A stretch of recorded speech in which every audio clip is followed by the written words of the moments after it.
Good evening and welcome to this week's show, Circle of Connection, where we will be discussing to have kids or not to have kids and whose business is it anyway.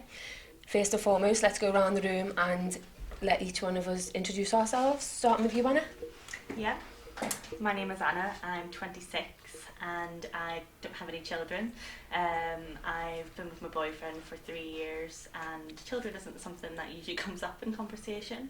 And I'm interested to just see what happens in this conversation and get some other ideas and inputs of what you guys are doing. Thank you, Anna. Donna? Hiya, I'm Donna Dibbett. I have my own business, which is Heyoka Limited. I'm 55 years of age and I have 3 daughters who are all grown up, 37, 27 and they're 25. And I've got a granddaughter as well who's 3.5 months old, which is fab. But having a child at 17 also brought a lot of judgment and a lot of issues with it around how you see yourself in the workplace, whether you can have a career or not have a career. And actually there's a lot of it where you just need to tell people to go and do one because it's not their business. I absolutely agree. We'll come back to that, definitely. Laura? Hi, I'm Laura. I am 35, to think then, happily married, no kids. Feel the need to add on yet, which I think a lot of women do, and definitely a possibility, but right now not on the cards. So similar to Anna, I think it's an interesting topic and one that has a lot of connotations attached to it. So definitely. I'm excited to be a part of the conversation. Thank you, Laura. Nina? Hello, I'm Nina Patel, so I'm 46 years old. I'm one of the directors and also head of social welfare department at a law firm, part of Brodie Jackson and Cantor. Thank you, Marie, for inviting me on to this discussion. I'm single, unmarried, living at home with my parents and my siblings, 2 brothers, but I'm in the process of buying a house, so I'm taking that next step. And I think it's just the whole topic of the choice of having children or not to have children. That's what's interested me. And I think I haven't got a view either way, but I think, as I said earlier, I'm a firm believer in individualism. And I think that everybody has the right to make a choice and a decision. It's theirs, they own it, and I don't think it's anyone's business. So thank you, hence wanting to come along and actually just have a discussion, a conversation and perhaps a debate and open things up. I do apologise in advance if I play the devil's advocate. We need that. That's why you're here. Okay then, so let's start.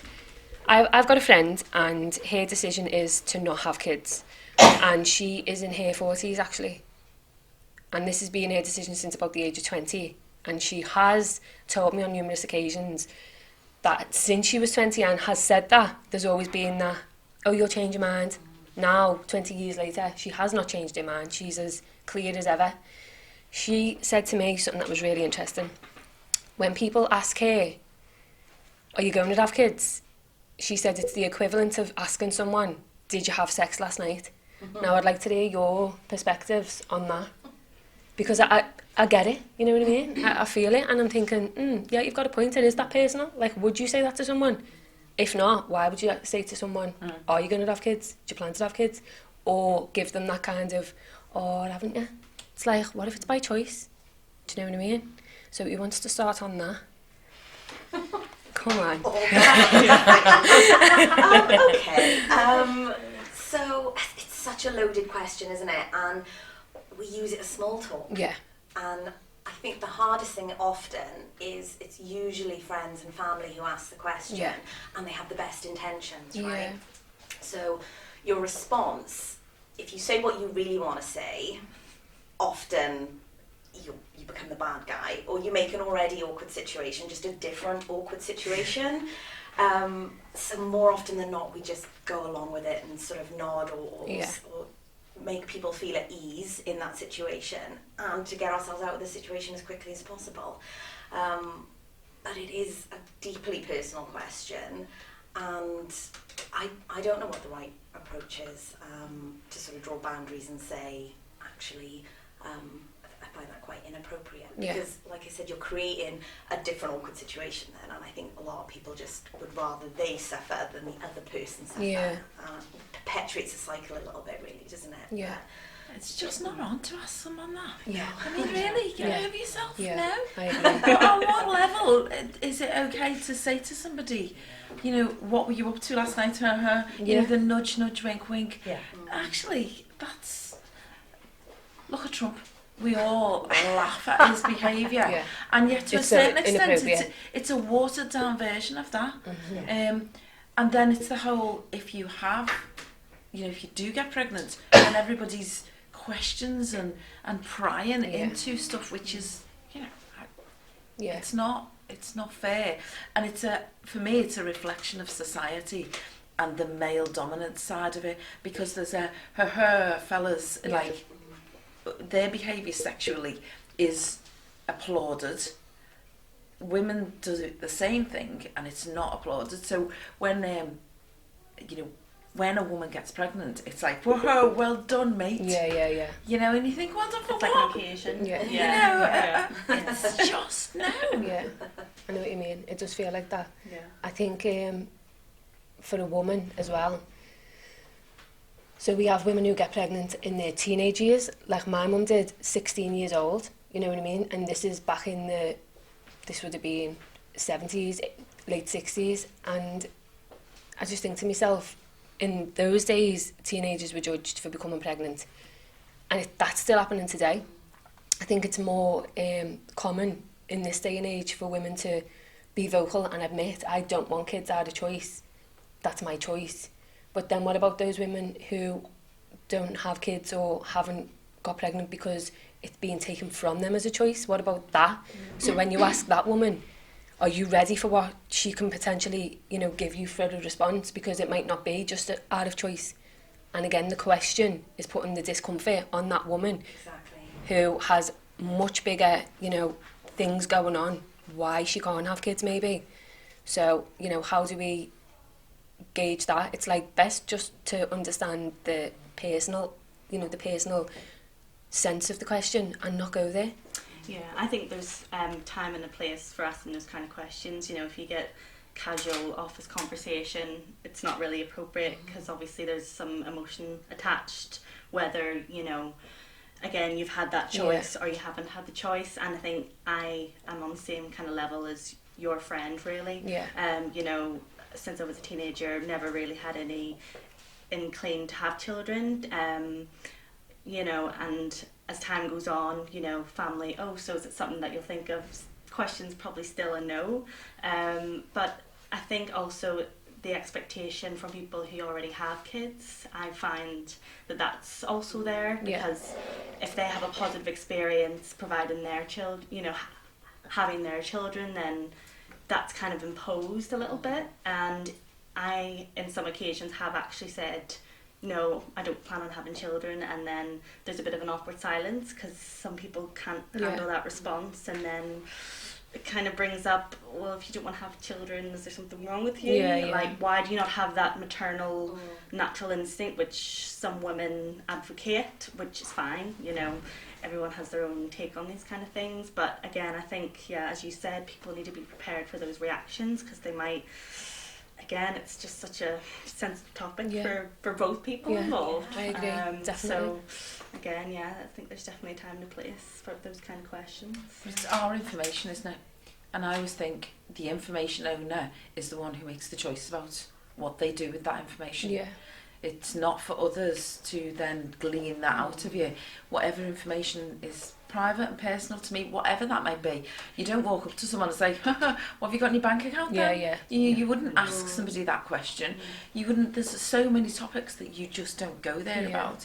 And yet for some reason it's okay to say about children. And I have children. I have all daughters. And the other judgment that's put on loads, which is just shocking, is, are you going to try for a boy? As though, like, you've got a choice. And no, actually, I'm really happy. Or, you've only got girls to my husband. People say that. Yeah. And I'm like, and he goes, I don't I've got girls and the personalities are all different. Yeah. But again, my girls get that same question. Louise, before she got pregnant, was always having other parts of the family, not us. You're a bit selfish, aren't you? Not going to have a baby. That's not very nice. She was married and she'd be like, it's nothing to do with you. Yeah. And I then even find you're not being selfish, because if you make that conscious decision to not have children, then, you know, that's responsibility there. You're making that responsible decision, you could argue. I you know, agree. so you could kind of argue it both ways, because you've got awareness. Yeah. But you're But people probably take it taking the more way. responsibility for your decisions rather Yeah. than the True. person Yeah. making those judgments. But Mm. similar to what you were saying earlier, that, you know, are you going to try for a boy? I mean, you know, that is so prevalent in the Eastern continent. You know, whenever I go back to India for a holiday, you know, Yeah. not the questions are never asked to me, probably because I'm still single, but definitely to my sister-in-law. And she's been in the UK for 10 years now, but when she goes back to India, she gets asked, have you had children? And she's like, no, not ready for it. But then people don't understand the difficulties and the issues that she has behind it. But it's so aggressive and so vicious there that, you know, they start labelling you as a barren. And you're like, what? No, hold on a minute. The culture and your environment is so different there. I'm sorry that the women in India are not encouraged to be independent and are dependent on men. Yeah. And I'm sorry that, you know, your responsibilities are there just to run a household. But when my sister-in-law came to our household, because we're quite a modern setup, you know, my parents have always treated me and my brothers the same. Yeah. I probably had more freedom than my brothers. I think they would argue. But it's, you know, do you know what? We're all equal. If we have to go out and work, so do you. Yeah. So it was like, no, push my sister-in-law out. Yeah, your husband owns a business. Go and help him. Go and support it. Yeah. Stand up on your own 2 feet. I think she found it as a struggle at the beginning, but, you know, I think when she looks back, she thinks, you know what, I'm glad you pushed me to get out there and be that independent. But then know when it's right. And I think that's that thing that judgment does. It takes away your right to make a decision as to when it's right for you to have children. And who has that right, as you say? It has to be down for you. And I think, as we said earlier, you set the boundaries. You've taken responsibility. You own it. You know why you've made that decision. You know what the risks and the consequences. But you know what? It's your life journey. Yeah, definitely. I think this is not an issue that is prevalent in certain cultures or prevalent in certain age groups or generations. This is an issue that's prevalent for women in general across the board.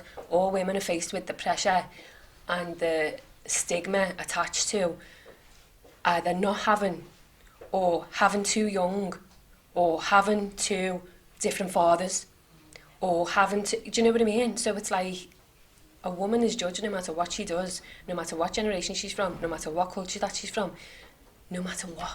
Or even how many children she may have, you know. So there's an instant judgment. I remember when a client came in to see me, she was fairly young, and she had 9 children.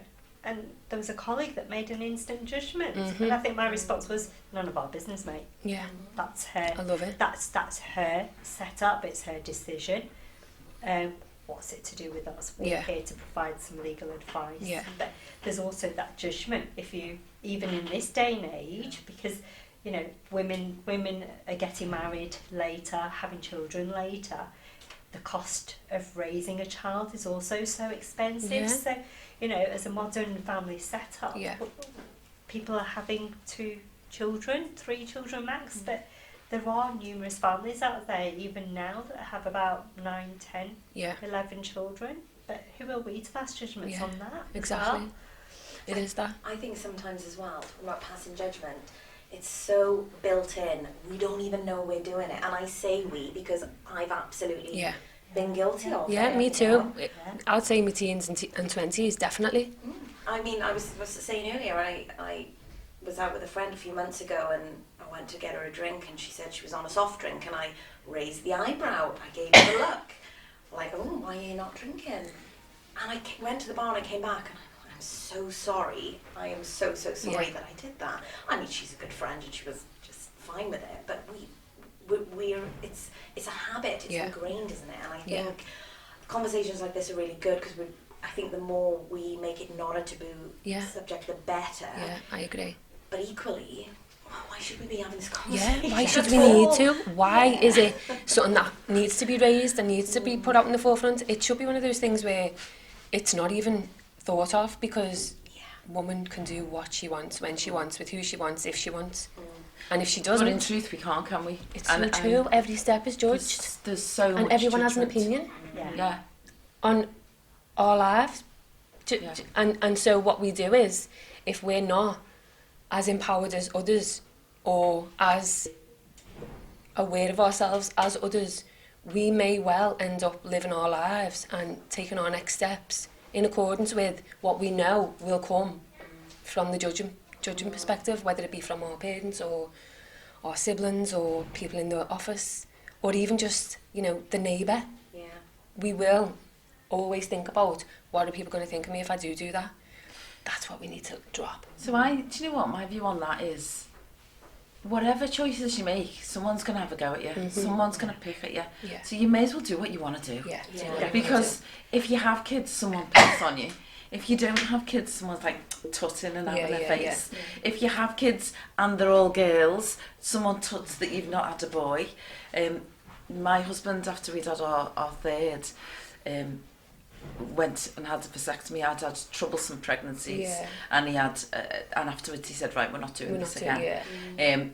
So he went and had a vasectomy, and as we walked out, we were carrying Eleanor, that's the youngest, in a baby seat. So she was about 6 months old, and he said to me, if men had children, there would be no kids in the world, because he said, I think what I've been through is horrific. He said, and it's on no level whatsoever. He said, so I know we've all sat there in this room while we've had a local anaesthetic and had our tubes tied, or whatever the hell they do with them. And he was like, but you know what, if what you go through as women having kids, it just wouldn't happen. And I think there's a lot around that as well, isn't there? Working as I've always worked with our kids, and trying to juggle that whole thing, but also then you have people who go to you, oh, the kids miss you when you're at work. Yeah. I'd be like, do you know what? I spend quality time with my kids when I'm with them. But there was always someone who's going to go, well, you're being like, make the comment. So you think, it's like, no matter what you do, you get this big bloody stick to beat yourself up, whether it's with kids, without kids, with a partner, without a partner, with a job, without a job. Is it a career? Is it, something else? Are you a stay-at-home person who looks after a home? And we say it, don't we? Yeah, just stay at home. I think it's not just anything at all. That's probably the biggest job. In the world. So all of these things are, and we're our own worst enemies, because instead of just going, actually no, enough's enough. That's what we do. I always think that those who pass judgments, are they just envious of your life? That's what I was thinking. They impose their do they insecurities. impose it there? To bring you down. To bring you down, to try and make them feel better, because they're not happy in their own family or personal setup. So that might be true for some. But we've also just said that we also pass judgment, whether that's like knowing or like unknown. How we're wired. How we're wired, because we're expectations, isn't it? I don't want to judge others, but you know what? I do. I think we like labels, and we like to put things in boxes. Whether it's learned or it's conditioned, but it seems to be a human thing. We want to identify it and go, okay, you're this, which means that. Now I can label you and understand you better because I've put you in a box. And I just think we like that sort of predictability, and that's what leads to the unintentional judgment potentially. I don't know how to undo that wiring. Maybe if we kind of approach the situation aware of ourselves, so be aware of what you're saying in your mind. The way they say, think before you speak. And that's something that goes back years and years and years, but how clear and how in tune is that instruction? Literally think before you speak, and it's not about you having to censor what you're going to say.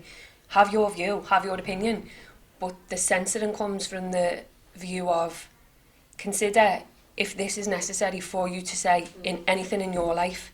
Do you need to say this? Do you need to know the information off the back of the question that you might ask? And if the answer is no, why the hell are you asking then? If it's none of your business, if it's not really anything that's going to further what you're trying to achieve, if it's not going to help you to connect with this person on any, fantastic level, don't say it. Yeah. Like, just keep your opinions to yourself. Those little bits of advice and those little bits of things, those common sayings that have come through the years, if people actually took notice of some of them, maybe it'd be, a better place for us to be able to go in and take our next steps without feeling judged, because, people are less quick to judge or quick to attach stigma or quick, to give those looks that just make you feel awful inside. You know what I mean? Because it can just be as little as a look, and you go, oh. What's the saying? Other people's opinion of you is none of your business. Yeah. Yes. Like, that is something to live by. It's but so true. So hard. You can't change people's opinions no matter what you do. There's no that's point it. trying. Yeah. But what you can do is to change the way you react to it and change your own emotions. Yeah. And I think that's the benefits of having this kind of discussion, to raise that awareness and actually even talk about things that you do, because I think sometimes we do things just out of habit with no horrible intentions. It's just the way we are, or it's with people who are very close to you, so you've got that level of comfort, haven't you? But actually, even if you are close to somebody, there's still got to be that element of respect.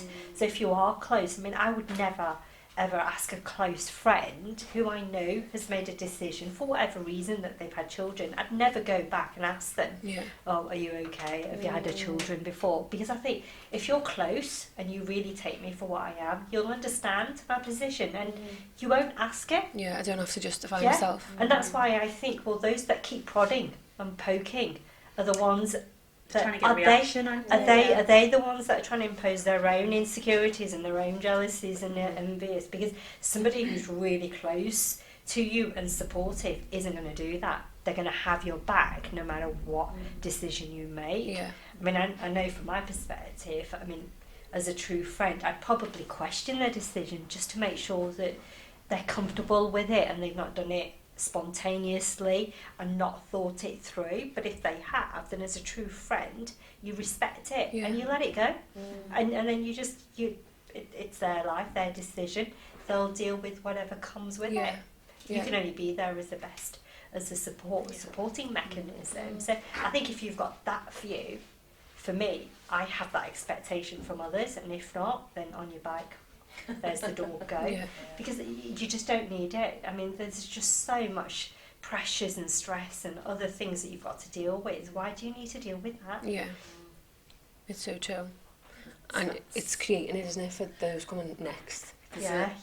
There's a saying, isn't there, that you're not everyone's cup of tea, because if you were, you'd be a mug.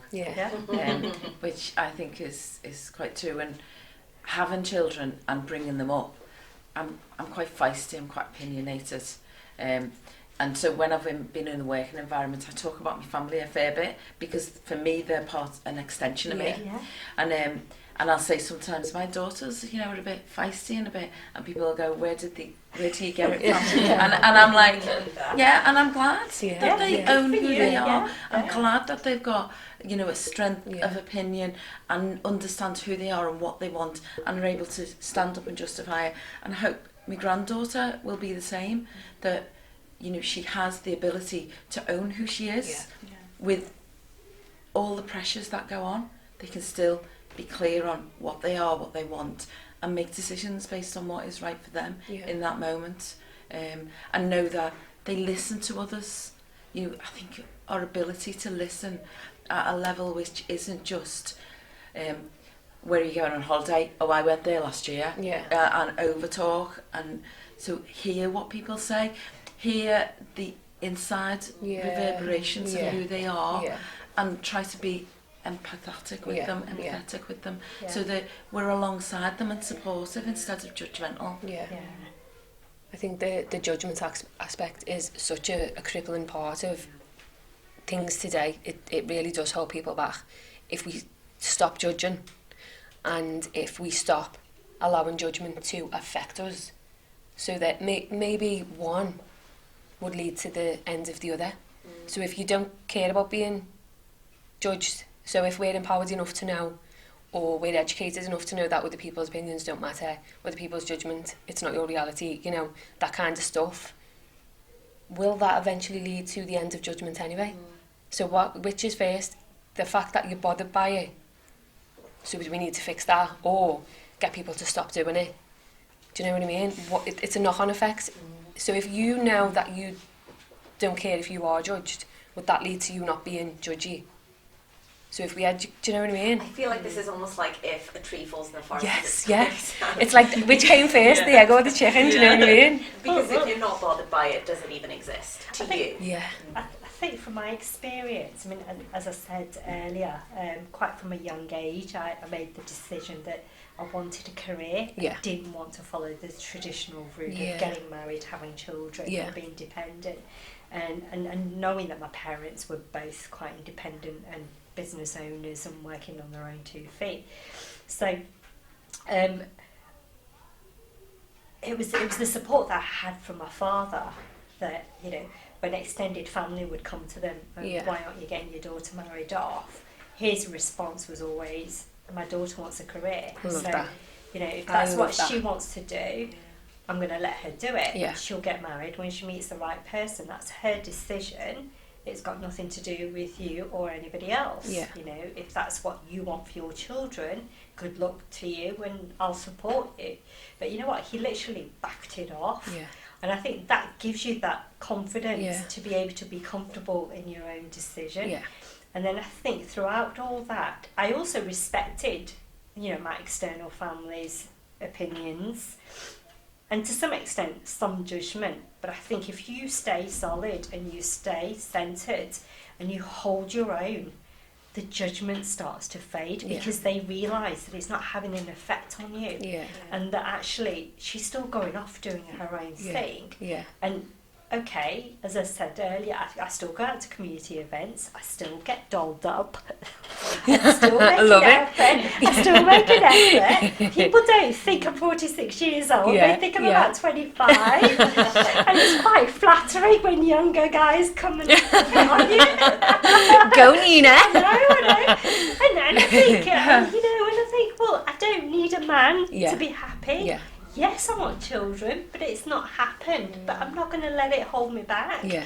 You know, there may be some options further down the line. It may Yeah. be that I make a decision to adopt children. Yeah. There's a lot of children out there Yeah. that, you know, that for some reason they've been left and, you know, and they are in, you know, need. And you have options. And I've got options, Yeah. and I just think there's never a door closed, Yeah. but it's my decision, and I will proceed with what I want Yeah. to do. I love that. And I think it's just generating that awareness that, you know, even if a door closes, Yeah. no matter what, there's always Yeah. a way Yeah, through. absolutely. And what's meant to be is meant to be Yeah. for you. But Yeah. I always think that, you know, from your question, I think it's you as a person, if you stay strong and committed and probably like yourself quite feisty with it, Yeah.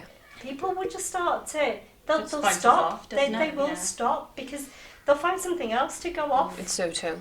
You know, and you just can't control other people's Opinions. and No. views. And neither should we try. And Yeah. no, It's just And- let it go. Yeah, and they may be right with their own opinions because that's the morals view, and values yeah, that they've inherited, Yeah. or you know they've got a different upbringing to yourself, which is happy days. But you know, this is my life, and I'll pick up the Yeah, pieces. yeah, with- absolutely. With I like what that, Nina. happens. Yeah. I'm thinking before we come into the end, I'm going to go around each year and you give kind of your tip to anyone who feels judged and also anyone who's about to go over that line. Okay? So, if you're about to ask the question, think, is this a need to know bit? Do you need to know the answer? Do you know what I mean? So, we'll start with you, Anna. Ooh. No pressure there. Yeah, no pressure. I think one of the main things is to be true to yourself and don't try and meet other people's expectations. I love it. Because it's just too hard to do and you're never going to be able to do it anyway. No, so true. Don't waste your time and energy, you know, doing things that you don't want to do, because I've done that in different aspects of my life and there's just no point. Yeah. And yeah, just life's too short to live your life according to someone else's model. So absolutely. That's mine. We could end it on that. That's it, I think, yeah. Done it. So part of what I do is I do change management, so I'm a change management practitioner. And one of the things that I always say to people when I go in and see them is, I can't make anybody do anything any differently. Yeah. What I can do though is create an environment where that change occurs. Yeah. So my responsibility within society and with any group that I'm in is to hold a space where people can be who they want to be. Yeah. And challenge them around the behaviours that they exhibit if they're inappropriate. You know, I can't make anybody do anything different, but I can know who I am and I can have a stand about who I am and I can own that and make sure that I stand up for those who I believe are being judged and put in a position that is not good to be in. Yeah. I can use my expertise and my experience to make sure that I listen to people and support them whenever necessary. Yeah. And so if anybody, that's what you need to find. You need to find that tribe, that vibe for you, so that you get the support and the friendship and anything else that you need. So look for the enabling environment. Yeah, definitely. 100%. Yeah. Let your weirdo light shine so all the weirdos can find you. I love it. Laura? I love what you said about like holding your own space, and I think that's something that I could probably do more is coming up with, I don't know, even if it's a sentence, a means of getting my opinion across or my position across in a polite way, but that's quite firm and set the boundary. And clear. Yeah. And I like that. And that might even be sort of nodding along in the moment, but then maybe taking someone aside and having that conversation with, look, I didn't, it was a bit inappropriate to ask that question. It didn't make me feel uncomfortable. I know you meant well, but just so you're aware. Yeah. And maybe that's a means of sort of addressing it so that you can start to, because you can't always choose your tribe around you. You still have to function in environments that aren't necessarily empowering. So setting your boundary then. Yeah, I think so. And from the flip side, I think particularly when you're in new situations and you're meeting people, like you said, the common small talk kind of conversations, is maybe have some backup questions. What do you do for a living, or whatever it might be. There are plenty of other questions that can lead on to other things, and just maybe have some in your arsenal already so that you don't ask those, fall back on. You get to an awkward silence and all of a sudden you're asking if you had sex last night. I love that, Laura. Nina? I think I'd echo what everybody else has said, but if I was going to be really true and authentic to myself, I'd probably be as cutthroat as mind your own business. Yeah, and I think you would too, Nina. Knowing you. And I wouldn't say it aggressively. I'd say very respectfully, say, look, it's none of your business. Yeah. Can we change the topic? Yeah. It's pretty much. I don't ask you, you don't ask me. Yeah. And I think it's important that you do that, particularly when it's so personal to you. Yeah. And if it's a conversation you have with those close ones, they shouldn't be asking those questions. Yeah. So I don't think I would shy away and say anything or be as polite as you would, Laura. I'd be like, none of your business. I think that when we see women like you who have got that bravery, it really brings home the empowered women empower women. And on that note, we will close the circle for this week. Looking forward to seeing you next week when we will be discussing the subject of bereavement. I'll close the circle for tonight.